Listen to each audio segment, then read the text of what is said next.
Assalamualaikum warahmatullahi wabarakatuh. Bertemu lagi dengan channel CC Karuliane. Hari ini kita akan membahas lagi prediksi soal kompetensi teknis PPPK untuk guru. Di dalamnya juga ada mungkin observasi kelas dan lain sebagainya ya. Langsung saja kita menuju ke soalnya. Dalam pembelajaran sejarah, seorang guru ingin mengembangkan kemampuan berpikir kritis dan berwawasan ke depan siswa terhadap peristiwa sejarah. Strategi pembelajaran yang paling tepat untuk tujuan tersebut: A. Memberikan ceramah tentang kronologi peristiwa sejarah dan meminta siswa menghafal tanggal-tanggal penting. B. Menampilkan film dokumenter tentang peristiwa sejarah dan meminta siswa untuk membuat garis waktu. C. Meminta siswa untuk menganalisis sumber-sumber sejarah yang berbeda, mendiskusikan penyebab dan dampak peristiwa sejarah, serta membuat refleksi tentang kaitannya dengan kehidupan masa kini dan masa depan. D. Menyuruh siswa untuk menghafal nama-nama tokoh dan pahlawan sejarah. E. Meminta siswa untuk mengerjakan latihan soal tentang istilah-istilah sejarah. Dari pilihan yang tersedia, strategi pembelajaran yang paling tepat untuk mengembangkan kemampuan berpikir kritis dan berwawasan ke depan siswa terhadap peristiwa sejarah adalah C. Meminta siswa untuk menganalisis sumber-sumber sejarah yang berbeda, mendiskusikan penyebab dan dampak peristiwa sejarah, serta membuat refleksi tentang kaitannya dengan kehidupan masa kini dan masa depan. Strategi C memiliki beberapa keuntungan, seperti mengembangkan kemampuan analisis siswa dengan mempelajari berbagai sumber sejarah, mendorong pemikiran kritis dengan diskusi penyebab dan dampak peristiwa sejarah, membangun wawasan ke depan dengan menghubungkan peristiwa sejarah dengan masa kini dan masa depan, meningkatkan partisipasi dan engagement siswa dalam proses belajar. Langkah-langkah yang dapat dilakukan guru seperti memilih peristiwa sejarah yang relevan dan menarik bagi siswa, memberikan berbagai sumber sejarah yang objektif dan terpercaya, membimbing siswa dalam menganalisis sumber sejarah, memfasilitasi diskusi yang kritis dan konstruktif, mendorong siswa untuk membuat refleksi yang kreatif dan insightful. Nomor satu, jawabannya adalah C.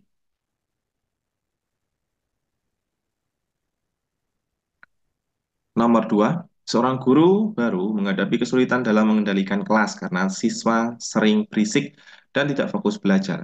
Strategi pengelolaan kelas yang paling tepat untuk dilakukan guru tersebut adalah A. Menetapkan aturan kelas yang jelas dan konsisten sejak awal semester, serta menerapkan konsekuensi secara adil jika aturan dilanggar.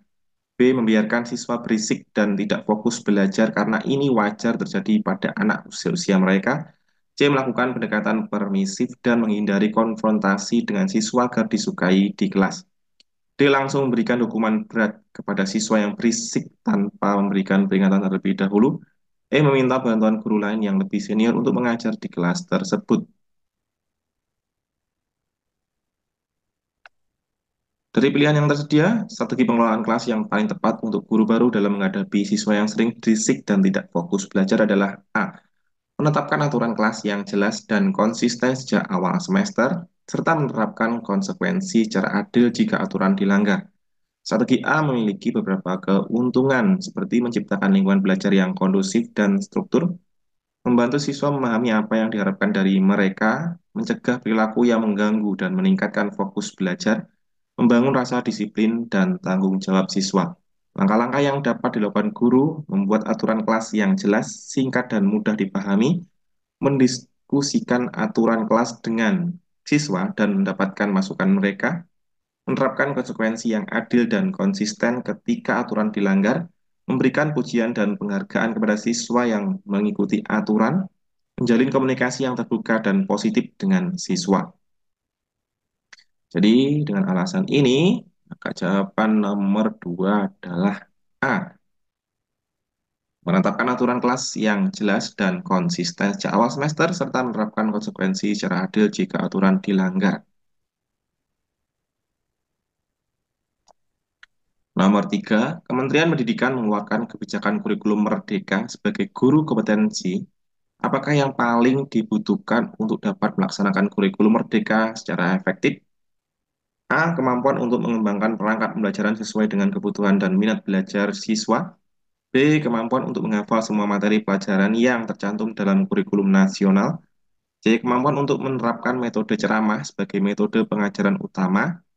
D. Kemampuan untuk memberikan nilai kepada siswa sesuai dengan standar penilaian nasional.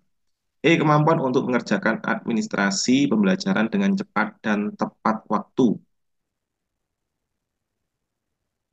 Dalam kurikulum Merdeka, A. Kemampuan untuk mengembangkan perangkat pembelajaran sesuai dengan kebutuhan dan minat belajar siswa adalah kompetensi yang paling dibutuhkan guru untuk melaksanakannya secara efektif.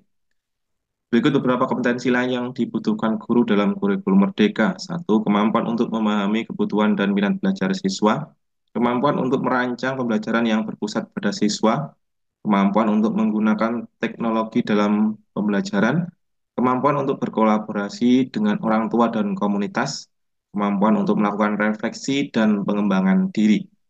Kesimpulan, kemampuan untuk mengembangkan perangkat pembelajaran sesuai dengan kebutuhan dan minat belajar siswa adalah kompetensi yang paling dibutuhkan guru untuk melaksanakan kurikulum Merdeka secara efektif.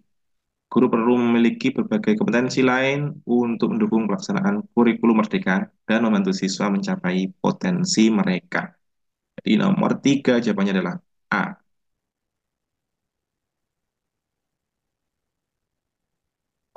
Nomor 4, seorang guru mendesain suatu media pembelajaran interaktif untuk menjelaskan materi tentang sistem tata surya.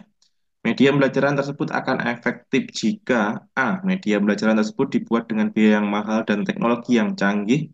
B. Media pembelajaran tersebut hanya berisi teks dan gambar statis.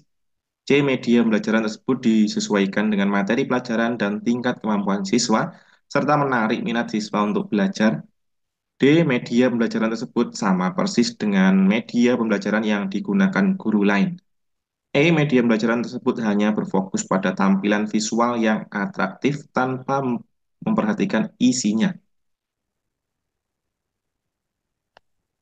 Dalam mendesain media pembelajaran interaktif tentang sistem tata surya, pilihan yang paling tepat agar media tersebut efektif adalah C.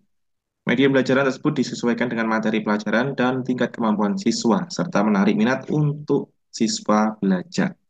Media pembelajaran yang efektif harus satu sesuai dengan materi dan tingkat kemampuan siswa. Konten media harus akurat, relevan, dan mudah dipahami oleh siswa. Tingkat kesulitan dan kompleksitas media harus sesuai dengan tingkat kemampuan siswa. Dua, menarik minat siswa. Gunakan elemen interaktif seperti animasi, simulasi, dan permainan. Tampilkan visual yang menarik dan audio yang mendukung. Gunakan bahasa yang mudah dipahami dan menyenangkan. Tiga, mendukung tujuan pembelajaran. Media pembelajaran harus membantu siswa mencapai tujuan pembelajaran yang telah ditetapkan. Berikan kesempatan pada siswa untuk berinteraksi dengan materi dan mendemonstrasikan pemahaman mereka. Jadi, kunci jawaban nomor 4 adalah C.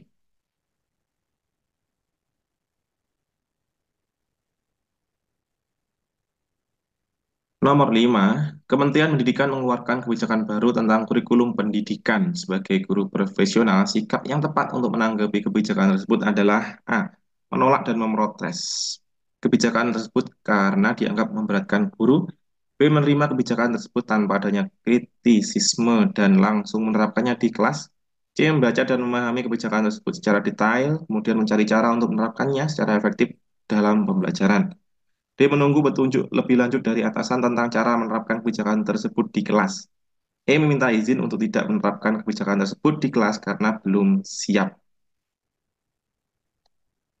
Sebagai guru profesional, sikap yang tepat untuk menanggapi kebijakan baru tentang kurikulum pendidikan adalah C. Membaca dan memahami kebijakan tersebut secara detail, kemudian mencari cara untuk menerapkannya secara efektif dalam pembelajaran.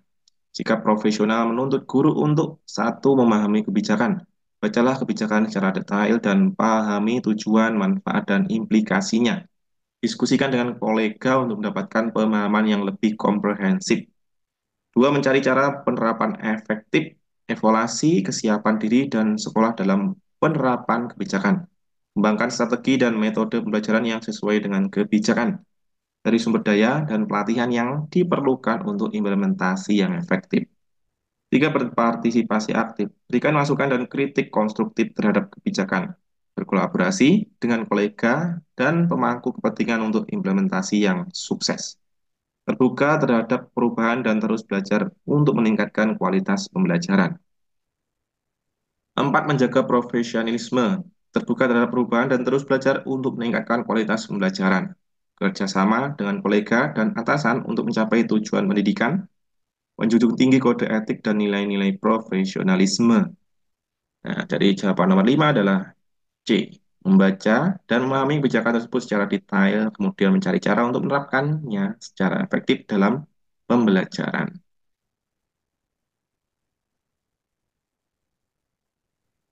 Baik, itu tadi 5 soal prediksi untuk persiapan seleksi PPPK di tahun 2024. Terima kasih, semoga bermanfaat dan wassalamualaikum warahmatullahi wabarakatuh.